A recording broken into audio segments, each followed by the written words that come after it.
আপনারা অনেকে ইতিপূর্বে সাকিব আল হাসানকে নিয়ে অনেক ধরনের প্রশ্ন করেছিলেন, অনেক ধরনের আলোচনা বা অনেক ধরনের উত্তর খুঁজতে চেয়েছেন।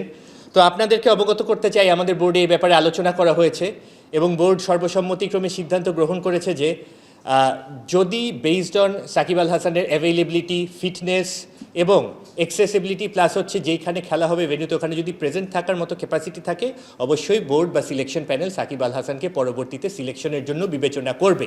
আর সাকিব আল হাসান যদি অন্যান্য গ্লোবাল যেই টুর্নামেন্টগুলোতে পার্টিসিপেট করতে পারবে, কারণ ওখানে বোর্ড এনওসি প্রোভাইড করবে। হোম অ্যান্ড অ্যাওয়ে সকল সিরিজের জন্যই তার নাম সিলেকশন প্যানেলের অ্যাভেইলেবিলিটির জন্য বিবেচনা করা হবে। Thank you.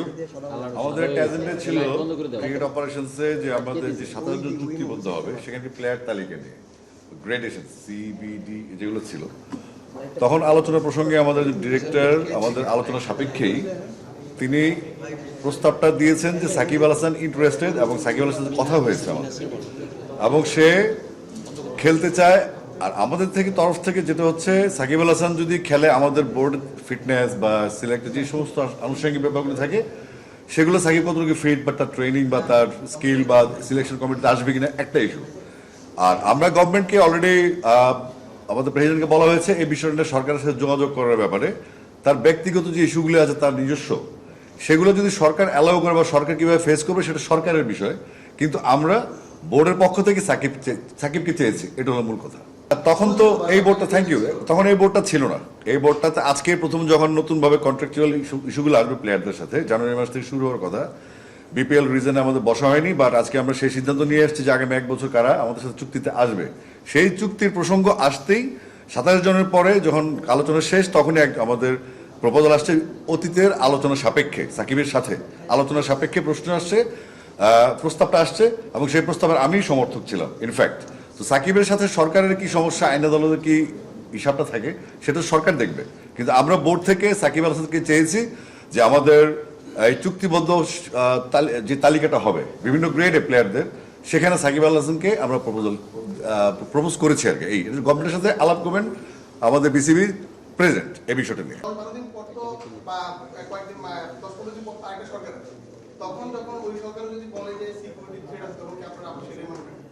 Thank you.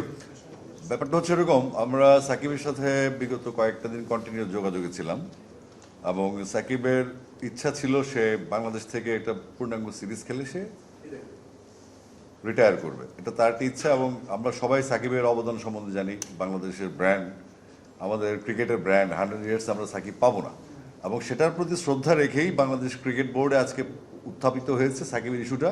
আর আপনি যেটা বলছেন সেটা আইনগত ব্যাপারটা, যেটা সামাজিক বা আইনগত যে ইস্যুগুলো আছে সেটার সাথে আসলে বিসিবির সম্পৃক্ত কতটুকু। আপনি একটু আগে বলছিলেন যে বাংলাদেশের ওয়ার্ল্ড কাপ নিয়ে, আমি একটু কানেক্ট করি কোশ্চেনগুলো। বাংলাদেশ ওয়ার্ল্ড কাপে কেন যাচ্ছে না? বাংলাদেশ ওয়ার্ল্ড কাপে যাচ্ছে সিকিউরিটি থ্রেটের কারণে। আর আইসিসি একটা প্রতিষ্ঠান, বিসিবি একটা প্রতিষ্ঠান, বিসিসিআই একটা প্রতিষ্ঠান, বিসিএস একটা প্রতিষ্ঠান। একটা প্রতিষ্ঠান কিন্তু রাষ্ট্র না। একটা রাষ্ট্র যখন সিকিউরিটি, যখন G2G কথা হয় তখন কিন্তু আসলে নিরাপত্তার ইস্যুটা আগে আসে।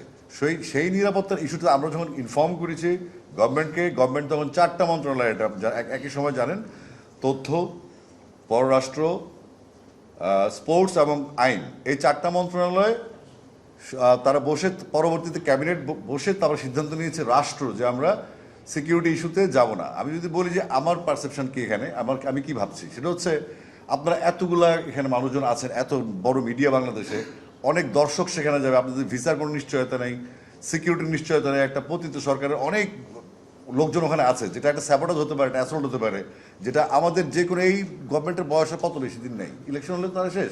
তো সুতরাং তারাও নিশ্চয়ই ওই মুহূর্তে এই ঝুঁকিটা নিতে চাচ্ছে না।